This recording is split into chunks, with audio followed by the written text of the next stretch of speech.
ನಮಸ್ಕಾರ ಎಲ್ರಿಗೂ ಮನೆ ತಿಂಡಿ ತಿನಿಸು ಚಾನಲ್ಗೆ ಸ್ವಾಗತ. ನೀವು ಮೊದಲನೇ ಸಲ ನಮ್ಮ ಚಾನಲ್ಗೆ ಬಂದಿದ್ದೀರಾ ಅಂದರೆ ಸಬ್ಸ್ಕ್ರೈಬ್, ಲೈಕ್, ಶೇರ್ ಮಾಡೋದನ್ನ ಮರಿಬೇಡಿ. ಇವತ್ತು ನಾವು ಸಾರಿನ ಪುಡಿ ಅಂದರೆ ರಸಂ ಪೌಡರ್ ಹೇಗೆ ಮಾಡೋದು ಅಂತ ನೋಡೋಣ.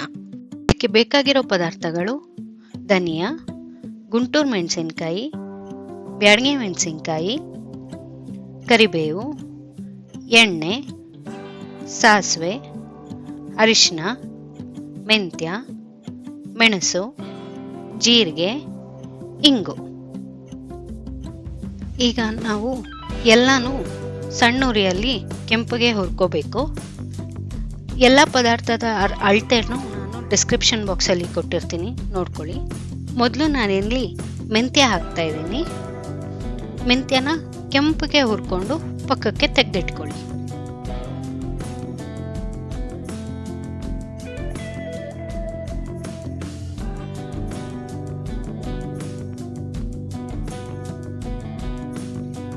ಈಗ ಸಾಸಿವೆ ಹಾಕೊಂಡು ಚಿಟ್ಪಟ ಅನ್ನೋವರೆಗೂ ಹುರ್ಕೊಂಡು ಮೆಂತ್ಯದ ಜೊತೆ ತೆಗೆದಿಟ್ಕೊಳ್ಳಿ.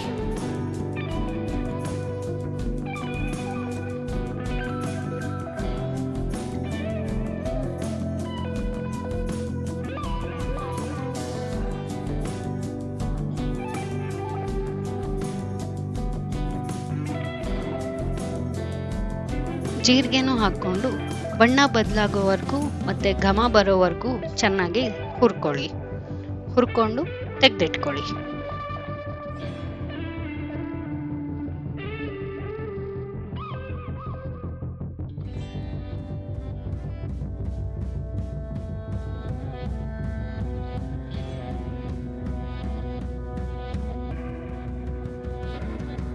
ಈಗ ಅರಿಶಿನ ಹಾಕ್ಕೊಂಡು 5ರಿಂದ 10 ಸೆಕೆಂಡ್ ಬಣ್ಣ ಬದಲಾಗೋವರೆಗೂ ಹುರಿದು ಇದನ್ನು ಪಕ್ಕಕ್ಕೆ ತೆಗೆದಿಟ್ಕೊಳ್ಳೋಣ.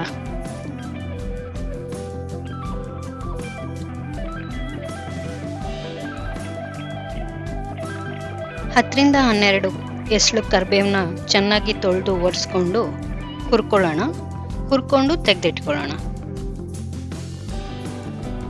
ಕರಿಬೇವು ಚೆನ್ನಾಗಿ ಗರಿಗರಿ ಆಗೋವರೆಗೂ ಹುರ್ಕೊಳ್ಳೋಣ.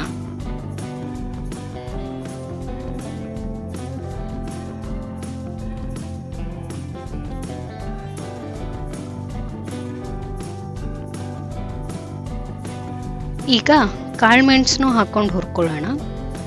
ಕಾಳುಮೆಣಸಿಗೆ ನಾನಿಲ್ಲಿ ಅರ್ಧ ಚಮಚದಷ್ಟು ಎಣ್ಣೆ ಹಾಕ್ಕೊಂಡು ಚೆನ್ನಾಗಿ ಹುರ್ಕೋತಾ ಇದ್ದೀನಿ. ಹುರ್ಕೊಂಡು ತೆಕ್ಕೊಳ್ಳೋಣ.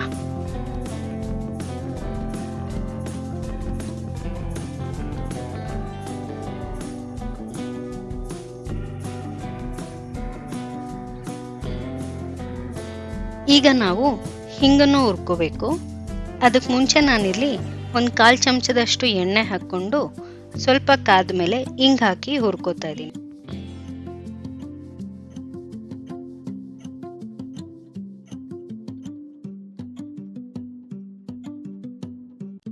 ಹಿಂಗನ್ನ ಹುರ್ಕೊಂಡಾದ್ಮೇಲೆ ಪಕ್ಕಕ್ಕೆ ತೆಗೆದಿಟ್ಕೊಳ್ಳಿ.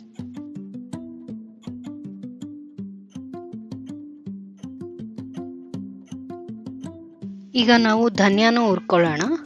ಅದು ಸ್ವಲ್ಪ ಬಣ್ಣ ಬದಲಾಗಿ ಗಮ್ ಅಂತ ವಾಸನೆ ಬರೋವರೆಗೂ ಹುರ್ಕೊಂಡು ತೆಗೆದಿಟ್ಕೊಳ್ಳೋಣ.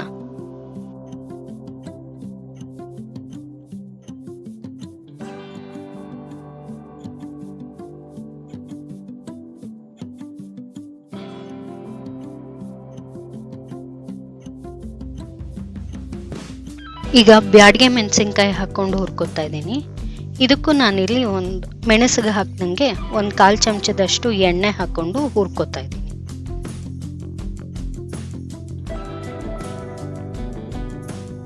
ಬ್ಯಾಡಗೆ ಮೆಣಸಿನ್ಕಾಯಿನೂ ಗರಿ ಆಗೋವರೆಗೂ ಹುರ್ಕೊಂಡು ಪಕ್ಕಕ್ಕೆ ತೆಗೆದಿಟ್ಕೊಳ್ಳೋಣ. ಈಗ ಬ್ಯಾಡಗೆ ಮೆಣಸಿನ್ಕಾಯಿ ಥರನೇ ಗುಂಟೂರು ಮೆಣಸಿನ್ಕಾಯಿನೂ 1/4 ಚಮಚ ಎಣ್ಣೆ ಹಾಕ್ಕೊಂಡು ಗರಿಯಾಗಿ ಹುರ್ಕೊಂಡು ತೆಗೆದಿಟ್ಕೊಳ್ಳೋಣ.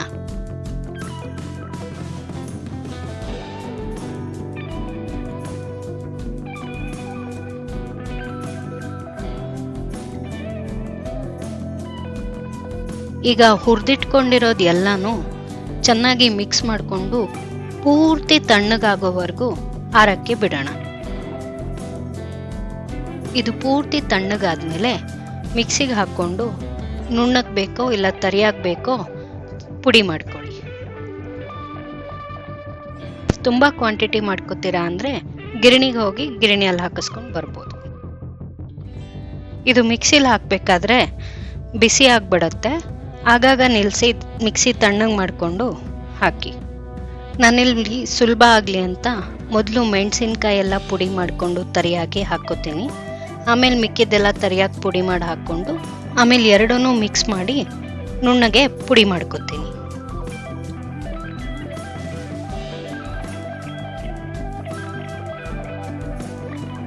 ನೋಡಿ, ನಾನು ಮೆಣಸಿನ್ಕಾಯ್ದು ಎಲ್ಲನೂ ಇಷ್ಟು ತರಿಯಾಗಿ ಪುಡಿ ಮಾಡಿ ಇಟ್ಕೊಂಡಿದ್ದೀನಿ.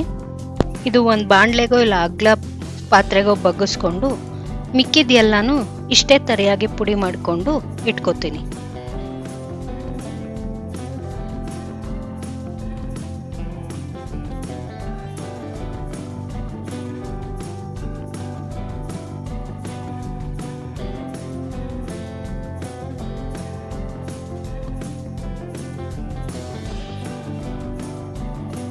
ಇದು ಎಲ್ಲನೂ ನುಣ್ಣಗೆ ಪುಡಿ ಮಾಡಿದ್ಮೇಲೆ ಚೆನ್ನಾಗಿ ಕಲಿಸ್ಕೋಬೇಕು.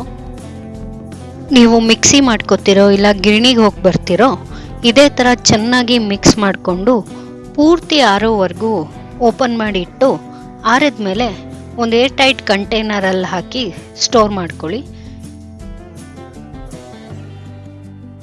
ಇದನ್ನು ನಾವು 3ರಿಂದ 6 ತಿಂಗಳವರೆಗೂ ನೀರು ಸೋಕಿಸ್ತಾ ಇದ್ದರೆ ಹೊರಗಡೆ ಇಟ್ಟು ಸ್ಟೋರ್ ಮಾಡ್ಕೊಬೋದು. ಇಲ್ಲ 1 ವರ್ಷದವರೆಗೂ ರೆಫ್ರಿಜರೇಟ್ ಮಾಡಿಕೊಂಡು ಸ್ಟೋರ್ ಮಾಡ್ಕೋಬೋದು. ಈ ರೆಸಿಪಿ ನಿಮಗೆ ಇಷ್ಟ ಆದಲ್ಲಿ ಸಬ್ಸ್ಕ್ರೈಬ್, ಲೈಕ್, ಶೇರ್ ಮಾಡೋದನ್ನು ಮರಿಬೇಡಿ. ಧನ್ಯವಾದಗಳು.